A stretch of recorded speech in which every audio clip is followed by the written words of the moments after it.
Hi guys, welcome to this video. This video is a follow-on from the one I did about constant speed units, which predominantly relate to piston-engined aircraft. In this one we're going to have a look at turboprops. And turboprops are basically a very similar thing, propeller bolted to an engine or linked to an engine, and I will explain why. There's two sorts of turboprops, generally speaking. One is a shaft driven and the other one is a free power. And by free power we're not talking about flower power from the 1960s, and I will explain that in another video, so we'll ignore that for now. So what we're interested in is shaft driven turboprops. Now let's get rid of some of this monstrosity of my artwork. Shaft-driven turboprops are very similar in that they have an inability for me to draw. They have an engine bolted to a propeller. They use a form of governor, and that controls the RPM.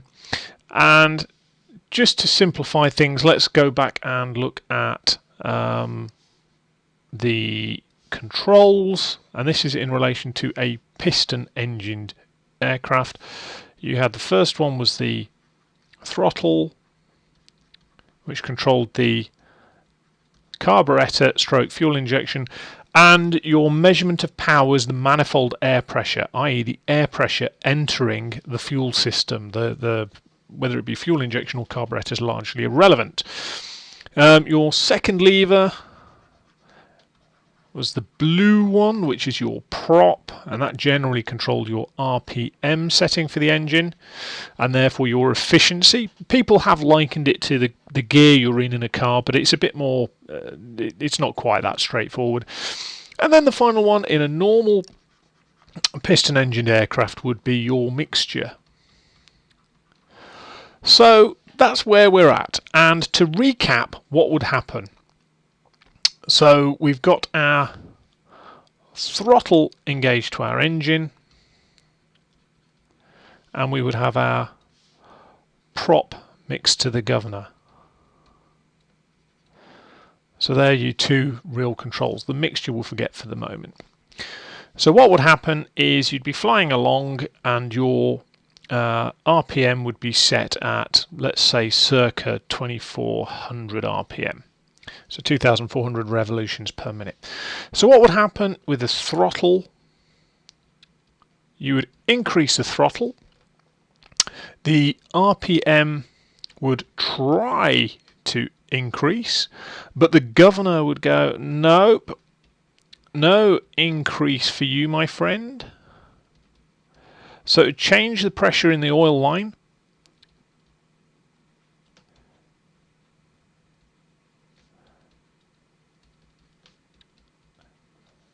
This bad boy here, and that would move the blades to coarse. Now when they're coarse they have a higher pitch, which means they produce a higher thrust, but they also have a higher drag, which slows the prop back down to your 2400 RPM. So obviously if you're going in the opposite way, if you move your throttle down, the RPM will try to reduce because you've got less fuel going into the engine. Your government says no, you can't reduce in speed, so it reduces the oil pressure in the line and allows the blades to fine off, which basically means they go flatter. So that's where we're at. If you haven't watched the video on the constant speed unit, I would recommend you go back to it because it does provide quite a lot of useful information for what we're on about here. But let's try and get rid of all of this. And in fact, it won't let me go any further. So what I can do now is I can go like that.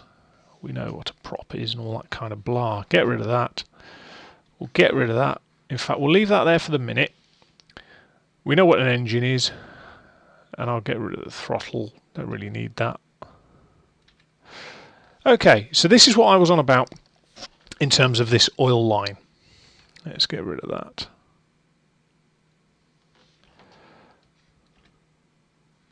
Get rid of all of that. Right, so this is what I was on about with the oil line. This oil line provides pressurized oil into one side of the piston.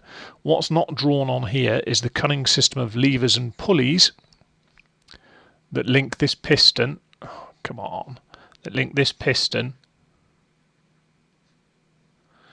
through a cunning set of gears and pulleys to the prop blade and the mechanism that drives the prop. So that's the only bit that's missing off that. But if you remember, increase the throttle, blades try to go faster, governor says no, you can't go faster, increases the oil pressure pushes against the piston, and the position of the piston is balanced between the oil and the spring pressure, and ultimately then what happens is the prop can't go faster but it goes to course. So that's where we're at. And the question then goes, well, why can't we just use that for a turboprop? Why is there something wrong with this system that we have to change it for a turboprop? Well, the first thing is how a turboprop operates. So let's get rid of this simplistic word of engine. Engine. Okay, so how does a turboprop differ? Well, what you've got inside is you've got your prop shaft. We'll do that. We'll do that. We'll do that. So you've got your prop shaft connected to your engine. Let me draw that. So let's get back down to that size. So here's your propeller hub, and you've got your engine. Now inside the engine, it's basically a gas turbine. It's a jet engine.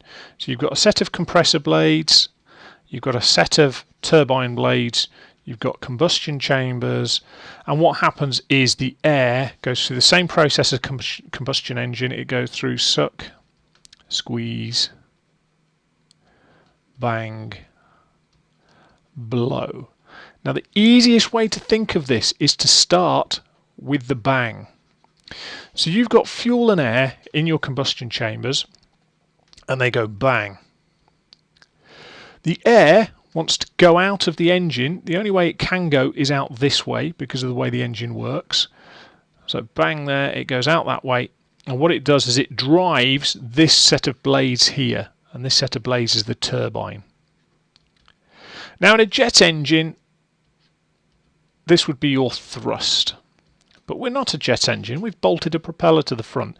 So the turbine actually, the main thing it does is to drive the forward half, if you like, this half. Okay, so it drives the compressor. So what do we get? We get one is your bang, which increases the pressure of the air trying to get out the back. It goes through your turbine, which is your blow through the turbine. Now admittedly a small percentage, approximately 10% maybe, continues as thrust, but most of that power from that moving airflow goes back into the rest of the engine. Now it then goes into two places, that drive. So the blow causes a driving force on the shaft. So it causes a driving force on this bit here. And what that shaft does is it does two things. The first thing is it drives the compressor, which is your suck squeeze. I suppose you could call it the suck and the squeeze, which is going to be there. But the second thing it does is it drives the prop. Now, why do we use turboprops? Well, we use turboprops really because of a combination of performance and efficiency. A pure jet engine uses the vast majority of the thrust to drive it through the air, which is great at high altitude, performs really well at high altitude, and great at high RPM and great at high speed.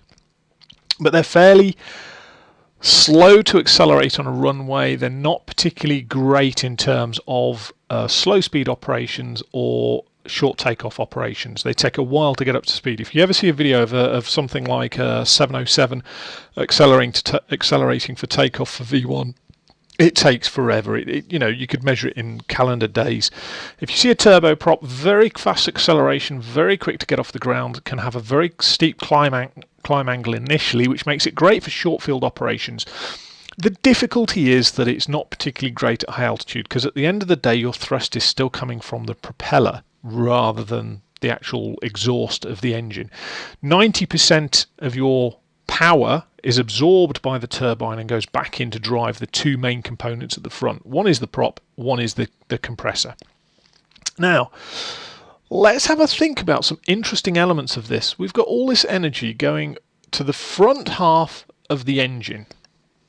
So let's have a think about what's going on here.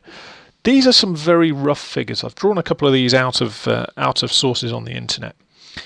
Approximately 10% of the air travelling through the engine is used in combustion. Combustion. My pen's not working properly. Approximately 20% of that air, so from this sort of area after the compressor, is used for bleed air, which can be for starting, it might be for de-icing boots, pressurization, and last but not least, air conditioning. So that's quite an important source, but what we can do is at takeoff we can choose whether or not we want that. So in terms of performance, this one is variable. So what happens to the remaining air? Well, in excess of 50% is used to drive the compressor. The compressor works incredibly hard, incredibly. That is the single hardest working part of any jet engine is the compressor. And in the case of a turboprop, it's exactly the same. And what's left drives the prop. So you can see actually, although it's a fairly efficient engine, actually most of the power and the air that's travelling through this thing, most of the power actually goes to just sustaining this bit, and the lesser proportion drives the prop. So now we've got our situation where we know roughly what's happening in the engine, and the propeller's not much different, but we'll explain a couple of more bits about the propeller that make it subtly different to our normal reciprocating engine. I forgot about what I was trying to say there with words. Now, if you remember, in our reciprocating engine, we didn't have a big green box. That's not what I wanted. Let's get some lines like that. Why did it... go away? So we used to have our controls with 3 levers. Now we're looking at 2 levers. So the first one we know all about. The throttle. The second one I'm going to draw in grey, not red or blue, so I don't want to confuse it with the one we went about the other day with the constant speed unit in terms of a piston-engined aircraft. This kind of is the RPM. The way to consider it is the RPM plus the mixture. But its more correct name is the condition lever. Okay, so we've got a throttle and we've got a condition lever. So what do these things do? Well, the throttle controls the fuel input. So that controls the fuel input. And the condition lever controls the RPM. Not the PRM, the RPM. So it's not too dissimilar to the piston engine one we looked at before. So our throttle, which we've done in black, controls the fueling, or the amount of fuel is dumped into the engine. And our condition lever controls this bit here, Now in a piston engine it was called the CSU, constant speed unit. It's not here, it's called the PCU, the propeller control unit. Now they haven't just changed the name because they're being awkward. One of the things we have now to consider with a turboprop is the engine. Now I'm going to give you a vague idea here. Your average piston engine will put out anything from 150 horsepower, maybe up to something like 240-ish, maybe a bit more. But that's the ballpark figure we're looking at. A turboprop engine is measured in shaft horsepower. So shaft horsepower. And an average figure would be somewhere in the region of 1600 shaft horsepower. So you're looking at a magnitude of anything from 8 to 10 times the power. Now if you remember, our original prop control mechanism had oil going in one side and a spring on the other.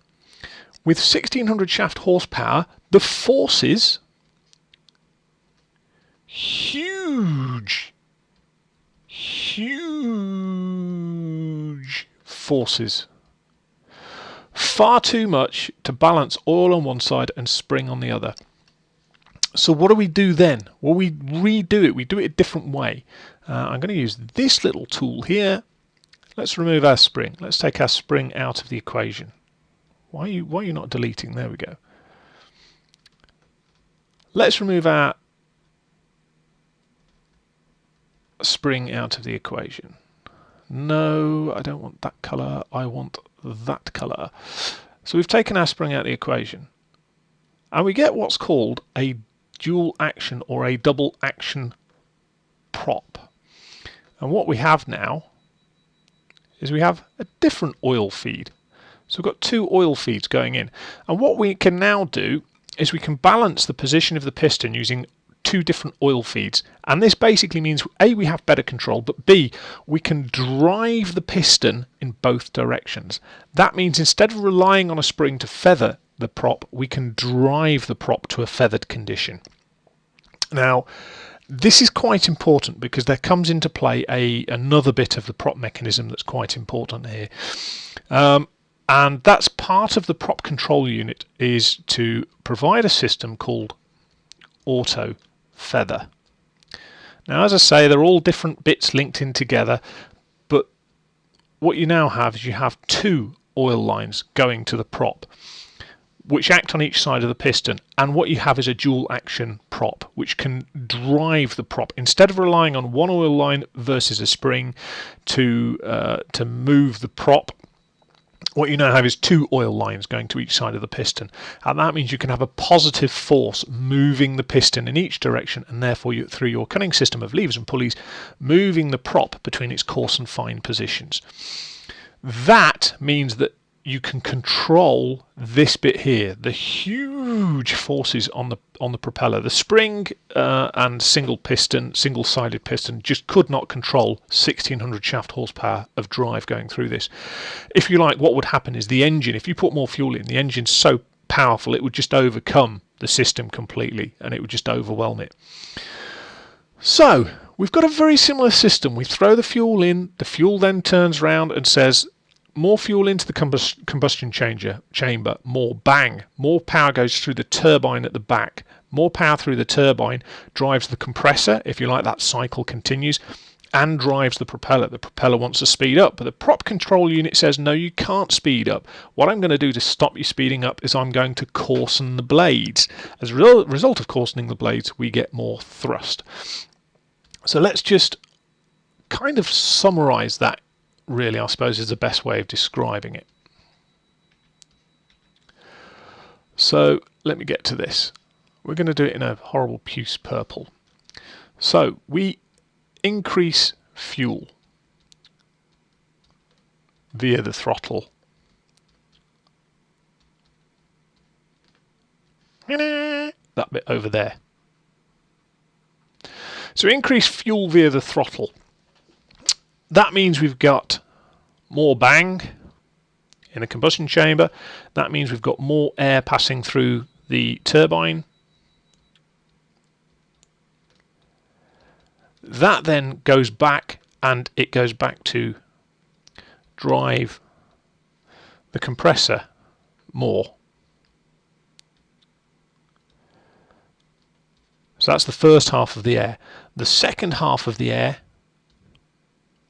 goes to the prop, which wants to increase speed. But the governor, which is part of the PCU, says no, don't want to do that. So the PCU then says, I want to increase the oil pressure in one of the lines and decrease the oil pressure in the other. That then allows the propeller to go to a more coarse position. The more coarse position means that you end up with increased thrust, but that's really as a byproduct of the reduction in RPM back to your target level. So you can see it's very, very similar to the normal setup we would expect for a constant speed unit. However, with a normal engine, with a reciprocating piston engine, we had our RPM lever, and we've now called it a condition lever, and that's because the condition lever really controls a number of things in its position. So you normally have 3 positions, and they're like this. You would normally have a ground idle, somewhere in the region of 70% of its speed. You would normally have a max or high flight idle, which is 100%. And normally you'd have a low flight position, which is approximately 96%. Now, a gas turbine engine works at its best, at its most efficient and its most powerful at 100%. It cannot fly down here. It really just is not interested. And for economy and to remove the strain from, well, not so much economy because it is economical at 100%, but to remove the strain from the engine, you would operate at 96% of its RPM. Now, we did mention earlier this cunning system called auto feather. Why would we have auto feather on a turboprop, but we don't have it on our normal reciprocating engine in a turboprop? Well, one of the things we've just said is that the compressor takes an awful lot of energy to drive it. We've said that upwards of 50% of the air, and the air, obviously as a result of that, the energy in the air goes to drive the compressor. So imagine all of a sudden we have an engine failure. Now what you've got is a prop driving the compressor, and that causes massive problems if the engine is not feathered, because what happens is you have a huge difference. If you imagine you've got your plane flying along, so we've got our plane, can you tell what plane it is? Really? You can't? So we've got our 2 engines like that. That's my interpretation of a Jetstream 41, and normally we would have our thrust vectors like that. Now normally if you have an engine failure in a normal piston engined aircraft, what would happen is you would go from that to having one thrust vector like that and a drag vector. What happens with the turboprop is you're now absorbing energy from the airflow into the prop to drive the compressor. And what's happening is that absorbs an awful lot of energy, so you end up with a huge drag component on that one side, and as a result of that your aircraft is far harder to control, as a result of which the percentage of probability of coming into some sort of accident if you have an engine failure on takeoff is significantly greater. So what a lot of aircraft have, and what we'll do is we will get rid of our cunningly drawn system there. We don't want the prop driving the compressor. That's the last thing we want, because it's going to make it very hard to control in the event of an engine failure. So you have an auto feather system, and the auto feather system basically can identify, quite often it has what's called an NTS. It doesn't always have an NTS, but quite often it has NTS, which is negative torque sensing. And what it does is it recognizes normally we would have, if you like, the best way of describing this is if you had positive torque, the engine drives the prop. If you have negative torque, the prop is driving the engine. And we've just said that this is the worst case scenario we could have, is to have a very high drag situation where we've had an engine failure and all of a sudden our prop is driving the engine, because as I say, the propeller will absorb all of the energy that's coming into it, and in an attempt to try and drive the compressor, and we've said the compressor takes up an awful lot of energy to drive it.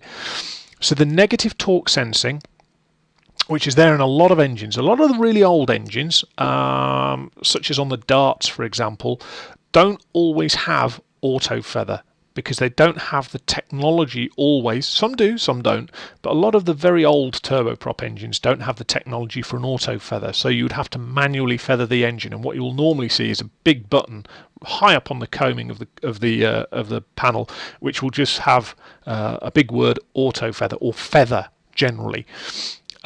Auto feather generally only used for takeoff and landing. It's because of this situation where if you have a negative torque situation, what happens is you've got to quickly, there's normally a delay 1 to 2 seconds like that before it will operate, because it doesn't want to just have a minor passing situation where it goes, whoa, hang on a minute, we've lost an engine, let's automatically feather. You can lose all your power, you can lose everything.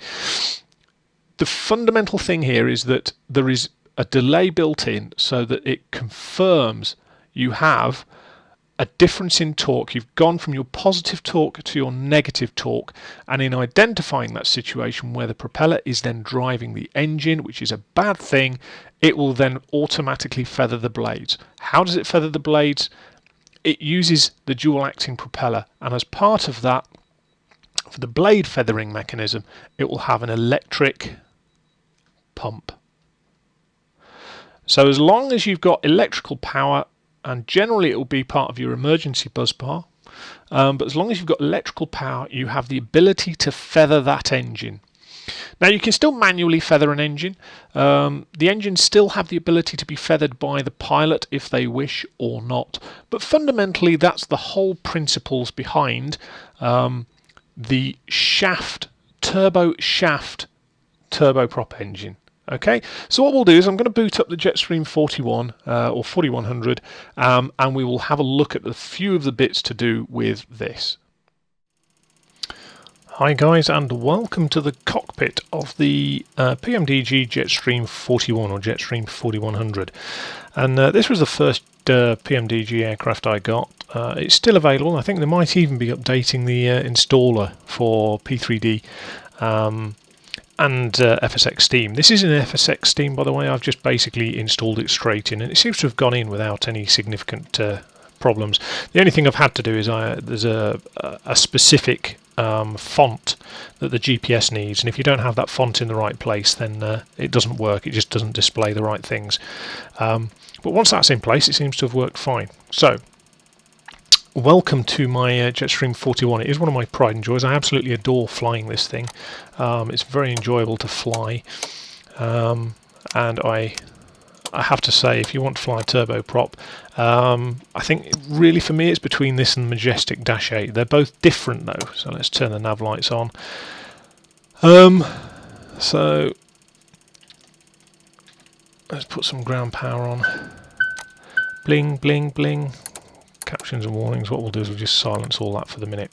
Okay, so let's pop outside and see what we've got.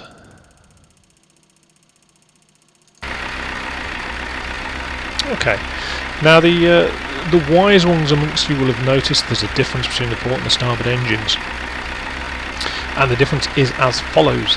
These blades are in fine pitch. They are on their ground start locks. These blades are feathered. They are not on their ground start locks, and if you are not very conscious when you're shutting these things down, they will go into feather when the engines stop, which is bad. I will explain why it's bad. Okay, starting this engine. The blades in this position have very little air resistance when they start turning. So what you've got, the layout's not quite like this, but imagine you've got a line from the very start to the very end of the engine, one line, and on the back half you've got the gas turbine engine that provides your power and turns the whole thing. So going back to the suck, squeeze, bang, blow, let's start with the bang. You start this thing turning using air or electric. In this case I believe it's an electric starter. But basically what happens is you start the whole process turning. At a certain point in that process you then introduce fuel and air into the combustion chamber and you get your bang. That air then goes out the back through the turbine. The turbine then, because it's all on one shaft, drives both the compressor to suck, squeeze, bang, blow and to keep that process going. And in the same breath, because it's permanently fixed to it, it starts to turn the propeller. Now obviously the propeller in this situation is in a ground fine pitch due to the ground start locks. The blades can't feather because they're against the locks until you manually remove them. So this has very little resistance to turning and will start beautifully on the press of a couple of buttons. This thing, however, is the bane of many people's lives when they come to flying the PMDG Jetstream, and it causes much upset until they realise just what's going on in terms of the blades. The blades here are feathered. They have not, for whatever reason, been put on the start locks. So imagine trying to start this engine. You start the whole thing spinning up with the starter motor, you then chuck loads of fuel in for your bang bit. Your bang works, however, when it tries to go through the turbine is trying to drive the compressor, which takes a lot of energy, but now it's also trying to drive these flappy paddles that are beating their way through the air, beating it into submission. These things are preventing the engine from accelerating. You know, look at the size of these things. And they're going to prevent the engine from accelerating and prevent the whole thing from starting properly, and what you end up with then is either an engine fire or a hot start, and it's important to recognise the signs of that. Now I can't remember off the top of my head, but I think the limiting factor for a start temperature for this thing is 270 degrees. So even if you spot you've got a hot start and you're potentially on the edge of an engine fire, you're going to have to turn this thing off and wait a long time, because it'll easily get up to 600 odd Celsius. Just for the process of going for a hot start, and it takes a long time to cool down. So basically the long and the short of it is you've got one good engine ready to start here and one engine not ready to start. Try and start this one, you will have an engine fire. So let's pop back inside and see what we can do. Now, next thing's next. Let's have a look at what we've got in here. In terms of in here, we've got our engine instruments here. Now, actually they're not too dissimilar in operation or in how you look at them than a complex piston. In a complex piston, as I said in the previous video, you have manifold pressure, map. Here you've got torque. Now the map was the pressure of the air as it's entering, as it's going through the fuel system, so as the air's going in through the induction system before it goes into the engine, and that's an indication of your direct pressure, a direct amount of power that you're requesting from the engine. The torque is the same. Imagine you've got the engine at the back, okay, or let's imagine the engine's here and the propeller's here, and between the two you've got a shaft. Now we've already discussed the fact that what we don't want is the propeller driving the engine. We always want the engine driving the propeller. In order to do so, we need some sort of resistance in the mechanism, which is the propeller itself. But basically what happens is the engine transmits force through the shaft by means of torque. So that's the twisting force on that shaft trying to drive the propeller. So that's what your torque is. And you can set a torque limit for takeoff. So for example, if you wanted to set a reduced torque limit to save your engine power because you had a nice long runway, then fine, you can do that. But fundamentally that is your number one power gauge in terms of your performance. However, the second gauge that is significant is this one here. Now there are two limitations really with this setup of engine. One is your torque, because you don't want to over torque the engines, but arguably the more important one is the EGT here, because really one of the elements here is that this is the temperature in your exhaust gas, and it indicates how hot you're running your engine, and therefore how close to a burnt engine and an engine fire you might well be during a start. Now the limitation for a start is 770 degrees C at the upper limit. If you're the lower limit, well, let's put it another way. during the start process, your limit is 770 degrees C. But I think the limit to try a start is 270 degrees C. So if you've tried to start with the blades in the feathered position and you've got a hot start and you've had to shut it down and you're at 600 odd degrees, you've got to wait till it's 270 or less before you try again. Now the RPM gauge. If you remember when we looked at a piston engine, it has a nice big green arc for the acceptable RPM. And actually you can go below that. So when you're on your ground operations, it's not a problem if you're below the green arc. In the air, you would expect to be somewhere in the green arc. We discussed that with a shaft-driven turboprop, a fixed shaft turboprop, your ground idle range, somewhere down here, would be about 70%. Your max RPM in the air would be 100%, but you might on occasions want to reduce it back down towards about 96%. Look at the size of that green arc. The tolerances you are working with are much, much smaller than you would do with a piston-engined aircraft. The whole system is far less tolerant of wide RPM movements. Now, if you use the throttles quickly, you will still see a lag in the system, but it's nowhere near as bad as a piston engine one. And fundamentally, here's the bit that's easy to forget. When we move our throttle, what we're actually going to do is, let's say we increase our throttle, we throw more fuel into the engine. So this is the first gauge to react in that respect. What then happens is the engine will want to turn faster, but we've got a propeller control unit that says, I don't want you to turn faster, I want you to keep this speed. So what it does then is it coarsens the blades. Because the blades are providing more drag, therefore you get more torque. And you get a coarser angle, and you get more drag and more thrust. But fundamentally, if you like, you start here. Stick the fuel in, engine will try and keep itself at the same speed using the propeller control unit. In order to do so, it changes the blade angle, and you'll see the result as a change in the torque in the shaft. The only other thing to bear in mind is the EGT is not directly a performance instrument in terms of showing the performance of the airframe. Some airlines will consider it a performance instrument in terms of they will say that a cruise should be set at a certain EGT for the longevity of the engines. But generally speaking, your performance instruments, that's a limitation. Okay, so that's more of a limitation than anything else. Or at least that's how I understand it. Anyway, moving down to the controls. Now we did say that bleed air could be used during takeoff, and indeed you've got the option here for the air conditioning to turn it all the way off, look. So you can turn the flows off. Pressurization you would generally leave alone, you wouldn't turn that off for fear of not turning it on again. And really, that and de-icing are also the other issues to consider in terms of what you're going to do with your bleed air. Now, that's in the wrong place, so let's just move that there. Controls engine-wise, you've got your throttles, and they've got a latch here. This is the actual handle, but they've got a latch so they won't go back beyond flight idle. So there's always a positive angle on the blades here. Once you go back behind that, what happens is you go into a range where you go down to 0 degrees and you start disking, and then if you keep going further you go into a reverse condition, which is beta. So that's your throttles, and then you've got your condition levers over here. Now we did discuss condition levers. Basically you've got two positions. You've got taxi, which is the 70%. In other aircraft it would be marked up as ground idle, and here you've got your flight range, which is, as we say, generally between 96 and 100%. So that's your RPM stroke mixture, if you like. I don't really like the use of the word mixture because it's not changing the mixture.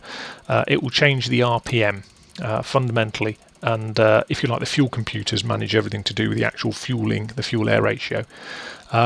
The only other thing to be aware of here is the manual shut-off. You don't use this for shutting the engines off when you do a normal start, but you have a manual shut-off. So if you're in flight and you wish to do a shut-off and feather for whatever reason as a precautionary measure, this is what you would use. These are the start latch releases, so if for whatever reason you wanted to release the start latches, these are the buttons to do so. And then the only other switch to be aware of is this one down here, which is the unfeather switch. Now in the real aircraft, this is used for unfeathering whilst in flight. However, in the real aircraft, if you had to unfeather the engine because someone's left it in... What's going on with my views? Easy dock. I've got to love Easy dock. It's great. If someone's left the engine in a feathered position, you would actually have the person responsible, apparently, would go out and have the dubious task of sorting out the engines. And basically what happens is you have a pump that you manually pump the system to unfeather the blades. Obviously we can't do that, so what we get as a replacement is we get to motor the blades into position using this unfeather pump, and we'll be using that in a moment. So what we'll do is we've looked at the engine instruments, we've looked at pretty much everything, we've had a look outside, we know the blade positions. The only thing now to do is to get it started. This is not going to be a by-the-book start, folks. I appreciate that occasionally I get comments saying, why can't I do this, why can't I do that? The reality is that this video is primarily about the turboprop engines. It's not about how to complete a full and proper start in a Jetstream. We'll get it started of a fashion, and then we'll go and have a look at the properties of the engines in the air. But the left-hand engine's ready to start, so the left-hand standby pump can go on, air starter goes to the left, and we'll press the start button. We've got 28 volts ground, so we're fine. I'll look for the indications. So the RPM's up, the EGT's up, and the fuel flow's on. I'm not expecting torque to start with. Now the RPM's coming up quite quickly, which is a good sign. That means that the prop's turning. 690, so we're well below our 770. The fuel flow's decent. And you can see we've got a good indication here of the RPM rising. We expect the starter to automatically come off at about 60%. There it was, you heard the click, and the EGT comes down as we get more engine air going through the engine. Fuel flow is stabilising-ish, dropping down. So there we go, that's one engine started. That was the engine that was on the ground locks, so the ground pitch locks. The other one is not on the ground pitch lock, so if I were to try and do the same thing now, what would happen is that we would burst into flame and we would have to shut it off, and worst case scenario we'd all jump out the door at the back and I would get a beating as the pilot that's responsible for it. I should have left that without the muting, but there we go. So now what we've got to do it a slightly different way. We're going to unfeather the right engine and we're going to pull it all the way back into reverse. And we're going to wait. Now I've had this before, this is a strange effect with this aircraft. The engine isn't turning, so what we'll do is we'll pop outside. And you'll see that it's not turning. But it has gone to fine pitch, on the start locks, so what we can do is we can go inside and we can put that back there, and that should leave it on the ground start latches. Still got that strange turning thing. I don't know why it does that. I don't know if it's a bug or what, or if it's just my install of it, but let's just go and have a quick look and make sure it is okay. Yeah, it seems to have stabilised on its start latches, which is good. Let's go back in. Okay, so we know that engine's on its start latches, which means it's good to start. Now the only thing we need to do now is we need to basically go through the same start procedure with the right hand engine. So what we're going to do is we're going to put the start master to right, turn the right pump on and press the start switch, and let's see how we get on. Again, we're looking for the EGT and the RPM to rise first, so there's the RPM, there's the EGT going. The RPM's coming up relatively quickly. We're looking for about 690, the other one came up to 695. RPM's coming up nicely, so we're thinking it's a good start. Torque is indicating slightly 685, but the RPM is coming up, so we're expecting its starter to click off at 60. There it goes. EGT is coming down, self-sustaining, we've got plenty of airflow going through it to cool the engine, and the torque is now registering as well. So what we've got left is the GPWS fail, the anti-skid and the electrics. The chances are that's all due to the stuff over my head. So what we're going to do is we're going to turn the generators on. Got the nav lights on, so we'll turn the beacon on, landing lights on, strobe on. As I say, this is not strictly how you start one of these things. Those can go on now, that can go off. Check the generators, they're fine. and all the lights are out, we're good to go. Okay. So it does its TCAS test. Anti-skid is down here. So the CWP is clear, unmuted, everything's good to go, the ADIs are up and running. So we're pretty much good to go. Now in terms of takeoff in this thing, to avoid the warnings, all we're going to do is flaps 9, arm the anti-skid.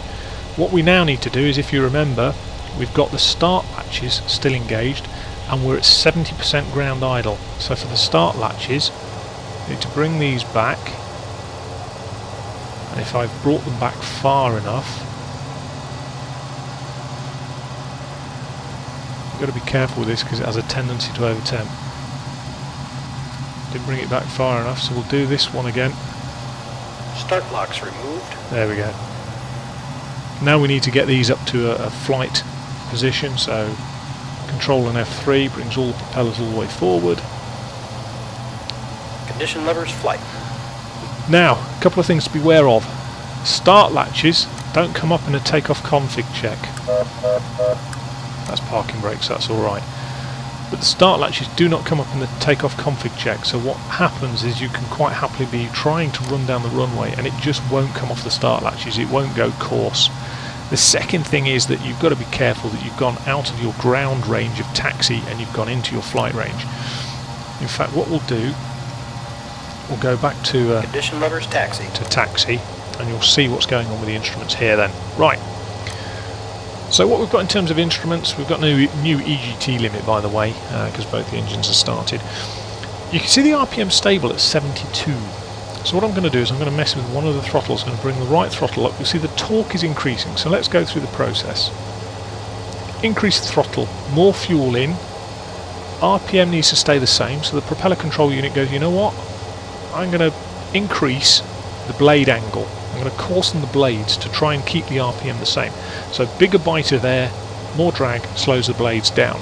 Keeps 72.1. And if you notice, compared to the piston engine, how stable the propeller control unit keeps that. You know, I'm wiggling the throttle about there, and it's just not moving. As a byproduct as well, you remember with the EGT, if we throw more fuel in, EGT is going to rise because ultimately there's more fuel burning in the combustion chambers. So you can see that the RPM changed a bit there with the, if I go up to about there and then close it off, you can see the RPM does change, but it's very, very closely monitored compared to the piston engined constant speed unit. So let's get ourselves into flight mode. Condition levers flight. Condition levers flight. And now you can see the RPMs come up to 97%. It's slightly in left and right beta, so if I take it out of beta, what happens is it comes up to its 100%, you can see. And then really, if I start to mess around with the right hand throttle again, you can see the fuel flow demand is changing. You can see that the EGT increases slightly, you can see the torque increases, but it's still at 100% RPM. So let's just make sure we're slightly out of beta. And that's the ground operation, guys. You can taxi on 70%, not a problem, but you cannot take off. You have to go into your flight range. Okay, so let's get airborne. What we will do before we go any further is we'll put the heading on. We'll pre-select an altitude of about 4,000 feet.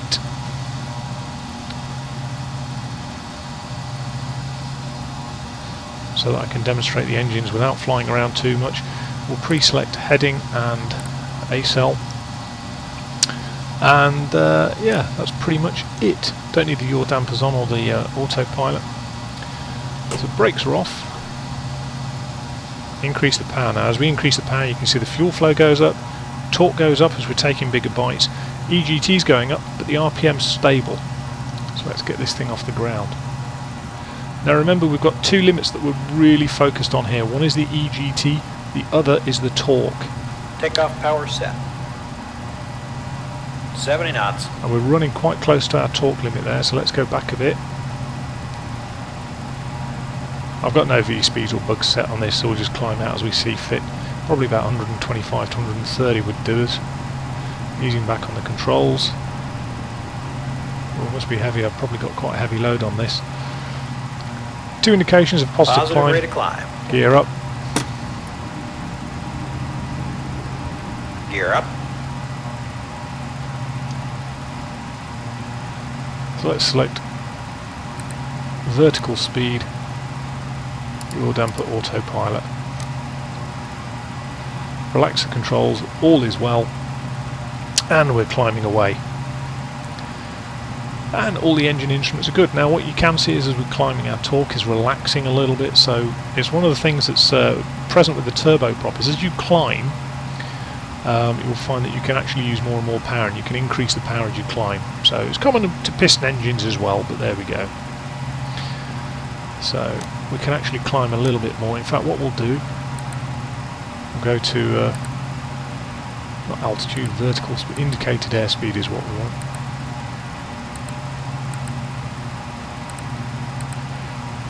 It's not playing ball. Not playing ball. Why are you not doing that? So it's ages since I've flown this, so let's go up to about 13, 14, 1500 feet a minute. It quite comfortably do that at this altitude without busting speeds. This is the thing with turboprops, is that they're in their speed range, they're incredibly potent aircraft. Incredibly potent. Once we get to the top of the climb, we'll have a look at these instruments again and see where we go from there. I must admit, I'm not quite sure why the indicated airspeed's not working, but there we go. Could it be because our bug is set too low?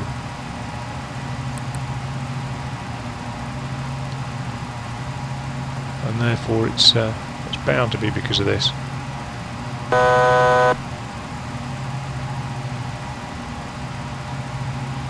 1,000 feet to go. Let's see if we can change it to indicated airspeed. No, it's just not interested. Just not interested. Don't know why. Must have missed something out in there. Can take the spoilers off.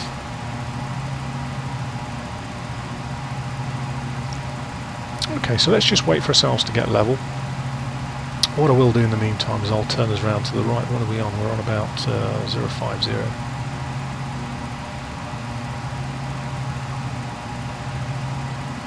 Let's go around to about 230. Which is a reciprocal of Coventry 0523 for Coventry, which is where we're flying out of. Got heading and ALTS marked up, both on here as well, so we can bring back the power now because we don't want to accelerate too far beyond 200 knots. Come round the corner nicely. As I say, it really is a lovely aircraft, this thing. Now, of course, we've just changed the power setting. You see the fuel flows flickering around, but we've still got 100% RPM. It's literally not moving at all. So whilst it's coming round, it's not a problem if we now play around with this a little bit. So here's our prop levers. As I say, we're looking really to look at a range between about 96 and 100, and the main reason why you would potentially lower it is mechanical sympathy. But if I bring it down to about 96, you can see how little levers move for quite a significant change in the RPM. So bring it down to about 96 and a half, and if I now zoom in, what you can see is that really we're getting towards the bottom. Probably go one more. Getting right towards the bottom of our green arc there. Probably wouldn't want to go any lower than that. But that's the lowest flight condition I would want the condition levers, really. So you can see that we've got a reasonable amount of torque. Fuel flow is quite good. But what we're going to look at now is what happens when we increase the RPM to the fuel flow, EGT and torque. So don't forget that what we're doing in terms of the RPM is we're changing the datum that we're giving the propeller control unit. So as we increase it, you can see the EGT is actually going down, because as we increase the RPM, we've got a greater throughput of air. Torque staying the same, because that's the power setting, and the fuel flow is going up. So what happens is we're demanding more of the engine in terms of RPM, which takes more fuel to do so, because if you like to drive it faster, to drive your car faster, you need more fuel. And then correspondingly, because this is turning faster, there's a greater throughput of air, so actually the EGT comes down. So that's really all the controls you would want to know about for this. There's not really much else. There's a couple more little tricksy bits. For example, one of the tricksy bits is here, which is the power reserve switch. Basically what it does is it gives you an extra little boost of power in the event of an engine failure. So what you can do is when you set this, actually what it does is it limits your sets your RPM datum slightly different, so your RPM will be limited to about 96% again. But as soon as you flick that switch to arm it, what then happens is it makes available that if one engine fails, it automatically boosts the other, which is quite handy. And you might use that in a hot and high takeoff, or where you've got high temperatures. But let's just orientate ourselves with the map. One of the things to be aware of with this, by the way, is that with this aircraft, let's just have a look at where we are. So it's out in the right 10 o'clock. So if I go over here, should be able to see it somewhere over there. Ah, there it is. One of the things to consider with this aircraft is it does not do go down and slow down at the same time. I'll demonstrate that. We'll go down to about 1,000 feet, so let's take the autopilot off. So let's start going down. Let's take our power all the way off, and you can see the engine instruments. We'll go down to 20% power, because ultimately, as I say, 20% power is where we're at with this. And you can see we're going down about 1,200–1,300 feet a minute, but our speed's not coming down, even though we're idle, because we're still producing 20% torque. So the engine drives the propeller, not the other way round. That's very, very important when operating an aircraft like this, is to understand your ability to descend and slow down. So we'll come down to about 2,000 feet and we'll turn right and see if we can get this thing into land without bending the paintwork too badly. As I say, go down and slow down, and this thing is pretty tough at times. It's not really designed for it because of the way the engines are. So what they always say is slow down before you go down. We've deliberately done it the wrong way round, so we're still at 200 knots. However, what that does mean is that when we come round to the right, we're going to be coming around in approximately the same rate of turn, if you like, as we were before. Let's just trim a little bit.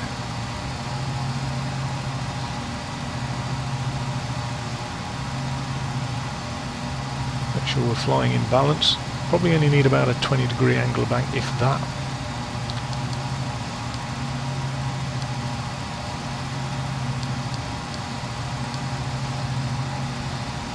Now you can see the speed's coming off nicely. We've got a nice comfortable rate of descent. We can probably tighten the corner a little bit. As the speed's coming off, I'm just going to reintroduce some power. We're going to go to Flaps 9. Flaps 9.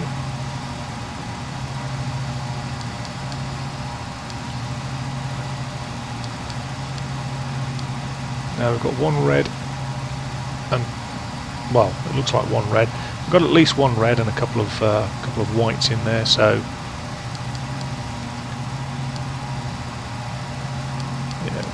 nicely. I've got no idea what a landing speed is, but judging by the takeoff speed, we're fairly heavy.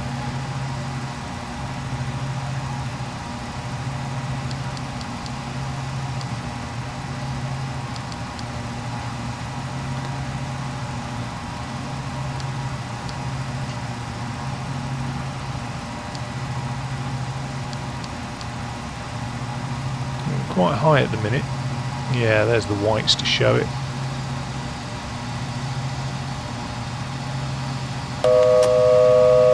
Flaps 15. Flaps 15, gear down. Gear down.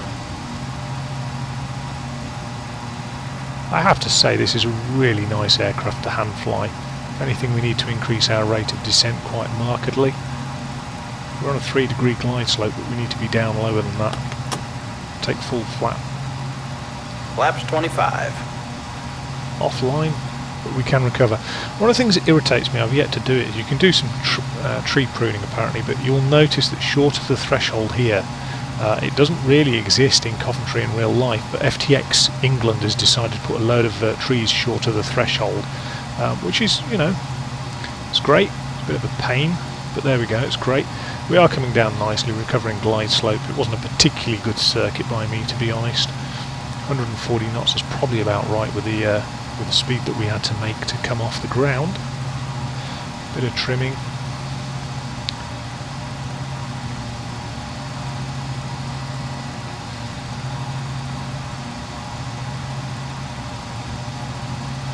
35 knots, probably no slower than that. Let's make sure we introduce enough power. Too high again. We were coming down nicely, but I can see the trees just short of the threshold. Real pain here. You don't want to come over those too low and too slow. Might have to land a little bit long here. Rate of descent's going to be too high really if I let it come back down to 2 reds, 2 whites.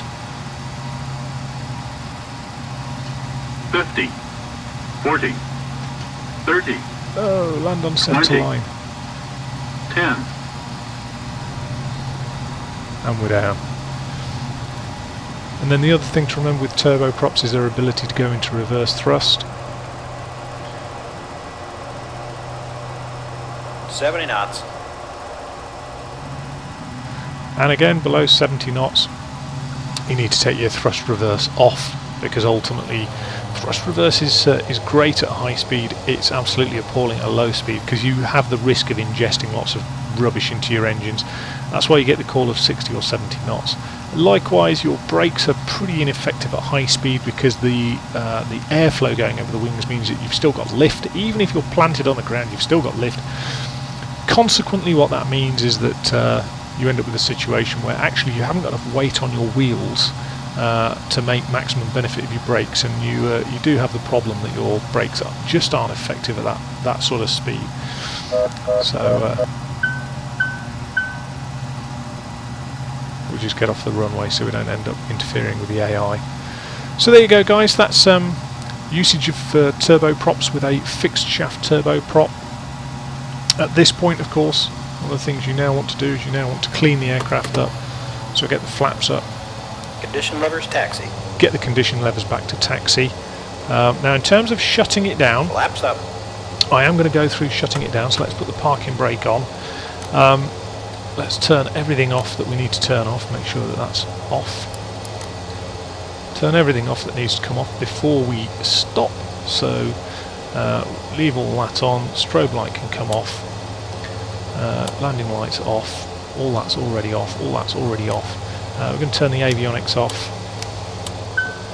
and at this point we are good to stop the engines. However, what we're going to do, get both of those open, quickly press those, and then we immediately as we do that put the throttles all the way back.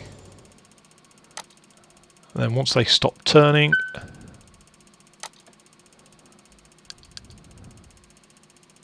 like that, put your throttles back to idle, and that's your start locks in. And there you go, guys. Turn that off, turn that off. Everything that's electrical that needs to be off is off. Turn that off, turn that off. Close that, close that. All the warnings that we're expecting. Beacon off, nav off, and then we can turn the batteries off. That's it. All off. Need to go that way to turn all that off. And that's the key then, folks. Hopefully you enjoyed that. Hopefully you found it beneficial. As I say, that is the fixed shaft turboprop, not to be confused with the free power turboprop. They are very different beasts. This isn't too dissimilar to a piston engined unit with a constant speed unit. It's just being aware of the throttles and the fact that they tend to, with this style of aircraft, keep some forward thrust on to stop the propeller driving the engine. And hopefully you guys found that useful. If you did, please don't forget to tick like, share or subscribe, and hopefully not too distant future I'll be doing something with a free power turbine as well. And I shall speak to you guys soon. Take care.